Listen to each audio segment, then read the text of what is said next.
नमस्कार साथियों, स्वागत है आप सभी का इतिहास अकेडमी में। और बच्चों, स्वागत है आप सभी का आज की महत्वपूर्ण क्लास के अंदर। प्यारे बच्चों, आज हम पढ़ने वाले हैं जहांगीर के 12 सख्त कानून। इसे हम जहांगीर के 12 अध्यादेश भी कह सकते हैं या फिर आइन ए जहांगीरी भी कह सकते हैं। ठीक है, चलिए आखिरकार हम ये क्यों पढ़ रहे हैं, क्योंकि दोस्तों आप सभी जानते हैं कि इतिहास अकेडमी पर जो है हर एक क्लास जो होती है वो महत्वपूर्ण ही होती है। अनावश्यक क्लासेस हम नहीं लेते हैं। तो देखिए दोस्तों, बहुत सारी परीक्षाओं में प्रश्न ऐसे बनने लगे हैं कि कौन सी जो घोषणाएं हैं, जो कि 12 घोषणाओं की हम बात करेंगे, कौन सी घोषणाएं जहांगीर के 12 अध्यादेशों में शामिल नहीं थी, या फिर कौन सी घोषणा शामिल थी। चार पांच आपको जो है अध्यादेश की जो है बातें दे दी जाएगी, उसमें से पूछ लिया जाएगा कि कौन सी तो शामिल थी, कौन सी शामिल नहीं थी। और प्यारे बच्चों, अक्सर जो है परीक्षाओं में इनका क्रम भी पूछ लिया जाता है कि किस सीक्वेंस से जो है घोषणाएं थी। अब देखिए, अलग अलग पुस्तकों में क्रम तो अलग अलग दिया जाता है, लेकिन ज्यादातर जो प्रश्न है वो बनते हैं कि जहांगीर की 12 अध्यादेशों में से कौन सा तो अध्यादेश शामिल था, कौन सा नहीं था, ऐसे प्रश्न बन जाते हैं। तो देखिए, हम जो है आज इन 12 अध्यादेशों को, 12 सख्त कानूनों को पढ़ने वाले हैं। ठीक है, 10 से 15 मिनट की इस क्लास के अंदर आपका जो है एक क्वेश्चन पक्का हो जाएगा। चलिए बच्चों, शुरू करते हैं आज की क्लास। जैसा कि हम सभी जानते हैं कि अक्टूबर 1605 में अकबर की मृत्यु हो जाती है। अक्टूबर के आखिरी दिनों में ही अकबर की मृत्यु होती है, और अकबर की मृत्यु के लगभग एक सप्ताह के पश्चात जहांगीर का राज्यभिषेक हो जाता है। तारीख होती है 3 नवंबर 1605 ईस्वी। तो देखिए, 3 नवंबर 1605 को जो है जहांगीर का राज्यभिषेक हो जाता है। आप सभी को मालूम होगा कि जहांगीर जो है स्वयं ही अपना जो मुकुट है अपने सर पर पहनता है। आगरा के दुर्ग के अंदर इसका राज्यभिषेक होता है, और सिंहासनारोहण में कोई राज्यभिषेक नहीं, कोई शपथ नहीं, और कोई धर्म उपदेश नहीं शामिल किया। यानी कि स्वयं ही जो है अपने सर पर जो है मुकुट पहनता है, और किसी प्रकार का कोई राज्यभिषेक समारोह नहीं करवाता है। याद रखिएगा, लगभग लंबे समय तक जो है अकबर की मृत्यु का शोक चलता है, एक सप्ताह तक, और उसके बाद में इसका जो है क्या होता है, सिंहासनारोहण होता है। अब देखिए, शासक बनते ही जो है जहांगीर 12 घोषणाएं प्रकाशित करवाता है, जिन्हें आइन ए जहांगीरी कहा जाता है।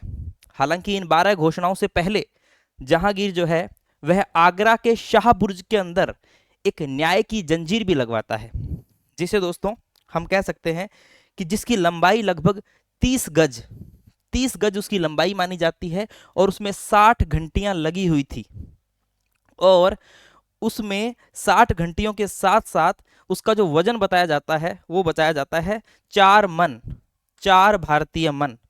और अगर ईरानी मन की बात करें तो 42 ईरानी मन के बराबर। ठीक है, तो दोस्तों पहले वह कानून की, या फिर हम कह सकते हैं न्याय की जंजीर लगवाता है आगरा के शाहबुर्ज में।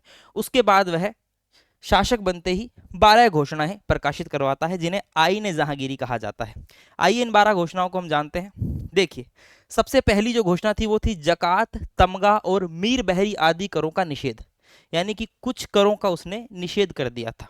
इसी के साथ में सड़कों पर चोरी डकैती के संबंध में नियम बनाए थे कि सड़कों पर राहगीरों के साथ में जो है किसी भी प्रकार की डकैती चोरी जैसी वारदात न हो, और उनके रहने की अच्छी व्यवस्था की जाए। इसी के साथ में मृत व्यक्तियों की संपत्ति पर उत्तराधिकार से संबंधित नियम, और मृत व्यक्ति की संपत्ति उत्तराधिकारी न होने पर सार्वजनिक कार्यों में व्यय की जाए। यानी कि ऐसा कहा गया कि अगर कोई व्यक्ति की मृत्यु हो चुकी है और उसका कोई वैध उत्तराधिकारी नहीं है, तो फिर क्या करना है, उसकी जो संपत्ति है उसे सार्वजनिक कार्यों में लगवानी है। जैसे कि कोई कुआं बनवा दिया है ना, कोई बाग बनवा दिया है ना, सार्वजनिक निर्माण कार्य। ठीक है, उस संपत्ति में सार्वजनिक निर्माण कार्य करवा सकते हैं। इसी के साथ प्यारे बच्चों, आगे हम देखते हैं शराब तथा अन्य नशीले पदार्थों के उत्पादन और बिक्री को निषिद्ध किया गया। हालांकि जहांगीर स्वयं शराब का आदी था, बहुत ज्यादा शराब पिया करता था। अक्सर कहा भी करता था कि मुझे तो शराब और मांस दे दीजिए, बादशाहत तो मैंने नूरजहां को सौंप दी है। ठीक है ना, आप भी जानते हैं। लेकिन उसके पश्चात वह जो है शराब व अन्य नशीले पदार्थों के उत्पादन की बिक्री को भी निषिद्ध करता है। लोगों को चेतावनी दी गई कि वे दूसरों के घरों पर जबरन कब्जा न करें। यानी कि जबरन संपत्ति, जिसको हम कुर्की बोलते हैं, कुर्की करने की भी जो बात है वो भी इसमें शामिल होती है। अपराधियों के नाक कान काटना निषिद्ध कर दिया गया, जो सजाएं हुआ करती थी उसको निषिद्ध कर देता है। इसी के साथ हम 12वें अध्यादेश में पढ़ने वाले हैं कि जो कैदी लंबे समय तक कारागृह में है उन्हें भी मुक्त कर दिया जाता है। चिकित्सालयों, औषधालयों का प्रबंधन किया गया। गुरुवार व रविवार को पशुवध पर रोक लगाई गई थी, है ना। गुरुवार और रविवार को पशुवध पर रोक लगाई गई थी और रविवार के प्रति सम्मान बताया गया था, क्योंकि रविवार के दिन ही जो है अकबर का जन्म होता है इसलिए, और गुरुवार को जो है जहांगीर का क्या होता है, राज्याभिषेक होता है। इस वजह से गुरुवार व रविवार को पशुवध पर रोक की बात की जाती है। और रविवार के प्रति सम्मान, पिता का जन्म, हम कह सकते हैं अकबर का जन्म जो है वो रविवार के दिन हुआ था इसलिए। जागीरों तथा मनसबों का प्रमाणीकरण किया गया, है ना। और मदद माश एमा भूमि का प्रमाणीकरण किया गया। इसी के साथ में अपराधियों को कारागृह से मुक्त किया जाए, ये नियम भी बनाया गया। तो इस प्रकार से जहांगीर के 12 अध्यादेश, 12 सख्त कानून, जिन्हें आइन ए जहांगीरी या फिर जहांगीर के कानून कहा जाता है।